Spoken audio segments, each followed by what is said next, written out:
அடுத்து பாக்குறோம் பாருங்க, நம்ம வாசிக்கலாம். என்னாக 33:8.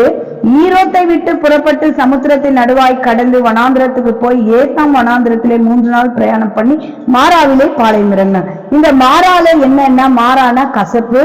மாறால ஒரு சில காரியத்தை நமக்கு கற்று தருகிறார். என்னன்னு பார்க்கலாம். யாத்ராகமம் 15ஆம் அதிகாரத்துல 22 இருந்து 26 வரல நம்ம வாசிச்சுக்கோங்க வீட்டுல.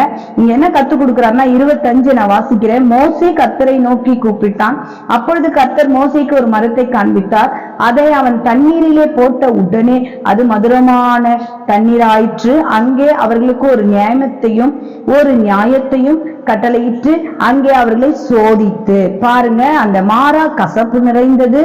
வெட்டப்பட்ட ஒரு மரத்தை எடுத்து போட சொன்னார். அந்த மரம் எப்படிப்பட்டதுன்னு நான் உங்களுக்கு அடுத்த வீடியோல சொல்றேன். இந்த வீடியோல நம்ம பார்த்தோம்னா என்னன்னு பாத்தீங்கன்னா, அந்த மரத்துல அந்த இடத்துல தண்ணிக்கு அங்க திண்டாடுற நேரத்துல அங்க ஒரு காரியத்தை கற்றுக் கொடுக்கிறார் ஆண்டவர். என்ன கற்றுக் கொடுக்கிறாருன்னா, 2 பிரமாணங்களை அங்க கற்றுக் கொடுக்கிறார். முதல் பிரமாணம் என்னன்னு பாத்தீங்கன்னா, ஓய்வு நாளை ஆசாரிக்க வேணும். ஓய்வு நாள் என்ன பண்ணும்? ஒரு கிறிஸ்துவ பிள்ளையா இருந்தீங்கன்னா 6 நாள் நீ வேலை செய்யணும், 7ஆம் நாள்ல ஓய்ந்து இருக்கணும். ஏன்னா இந்த ஓய்வு நாள் அந்த இஸ்ரவேல் ஜனங்களுக்கு தேவை. இவங்களுக்கு இந்த மாதிரி ஏதாவது ஒரு தேவைப்படுற நேரத்தில் தான் அங்க ஒண்ணு கற்றுக் கொடுக்கணும்னு சொல்லி ஆண்டவர் ஓய்வு நாள் என்ன பண்றாரு? ஆசாரிக்கணும்ன்றாரு. 2வது பிரமாணம் என்னன்னா, உன் தகப்பனையும் உன் கனம் பண்ணுவாயாக, உன் தகப்பனையும் உன் தாயும் கனம் பண்ணுவாயாக. அப்ப நீங்க கேட்கலாம், என்ன சிஸ்டர் இப்படி இவங்க தண்ணி கேட்கிறாங்க, தாகத்துக்கு கேட்டா கட்டளையை கொண்டு வந்து சொல்றீங்களேன்னு சொன்னமே.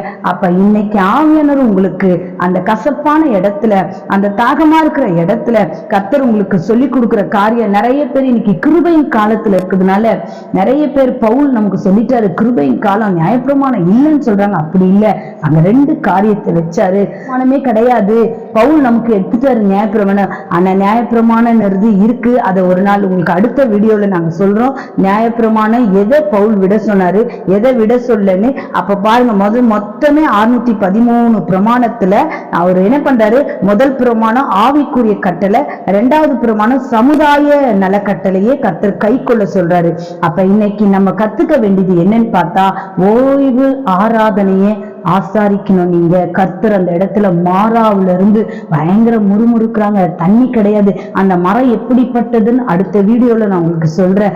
அந்த இடத்துல உன் தகப்பனையும் தாயும் கனம் பண்ணணும்னு சொல்ற. ஏன் தகப்பனையும் தாயும் அங்க கனம் பண்ணணும்னு சொல்றாரு? ஏன் அங்கன்னா பாருங்க, அங்க ஏன் அவர் ஓய்வு ஆராதனை அங்க ஒண்ணு கூடணும்னா, இவங்க கடந்து வந்துட்டாங்க, கர்த்தர் நமக்கு அற்புதம் செஞ்சுட்டாங்க. இவங்க எதை கடந்து வந்துட்டாங்க அந்த இடத்துல பார்த்தா, செங்கடலை கடந்து வந்ததுனால இவங்க ஞானஸ்தானம் பெற்றுட்டாங்க. செங்கடலை கடந்து வந்தாலும் ஞானஸ்தானம் பெற்றுக்கொண்டதுனால இப்ப அடுத்து இவங்க என்ன பண்ணோம்? ஆசாரிக்கணும். எங்க? ஓய்வு ஆராதனையை கூட்டணும். இவங்க வந்துட்ட பிறகு வெளியே வந்துட்டாங்க. அந்த எகிப்தை விட்டு வெளியிலேயே பரிபூர்ண வெளியில வந்துட்டாங்க. அப்ப இவங்க எதுனா கீழ்ப்படியாம போயிட போறாங்க, ஆண்டவரை தேடாம போயிட போறாங்க, ஓய்வு ஆராதனையில ஆசாரிக்காம போயிட போறாங்கன்னு சொல்லி அந்த மாறாவிலிருந்து கர்த்தர் அவங்களுக்கு நியமித்திருக்கிறார். அடுத்து பாத்தீங்கன்னா, ஆவிக்குரியவர்களுக்கு பயப்பட தாய் தகப்பன் யாருன்னா அங்க இருக்கிற பெரியவங்க, மோசே, ஆரோன்னு, இவங்களுக்குன்னா இவங்க பயந்து நடக்கணும். அங்க 70 பேர் மூப்பர்களை நியமிச்சு என்ன பண்ணுவாங்க? இவர்களுக்கு கீழெல்லாம் அடங்கிடுவாங்க. 50 பேருக்கு ஒருத்தர், 100 பேருக்கு ஒருத்தர். இவங்க கீழ்ப்படை முரட்டாட்ட ஜனங்க. இவங்களுக்கு இந்த ஜனங்களுக்கு ஒண்ணுமே தெரியாதான். ஆண்டவர் தான் எல்லாமே கத்து கொடுத்தாங்க அந்த ஜனங்களுக்கு.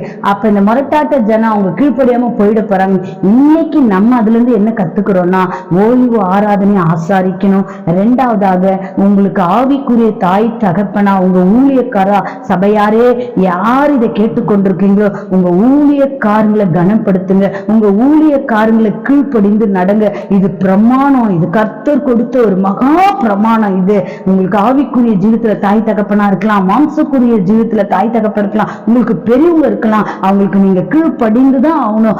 ஓய்வு ஆராதனையை கடைபிடிச்சுதான் ஆகணும். எத்தனையோ பேர் ஓய்வு ஆராதனை என்ன பண்றாங்க? வேலைக்கு போயிடுறாங்க, சம்பளம் கூடுதலா தராங்க, அந்த ஓய்வு ஆராதனை மறந்துறாங்க. மாசத்துக்கு 1 வாரம் தான் வராங்க, திருவிருந்துல தான் வராங்க.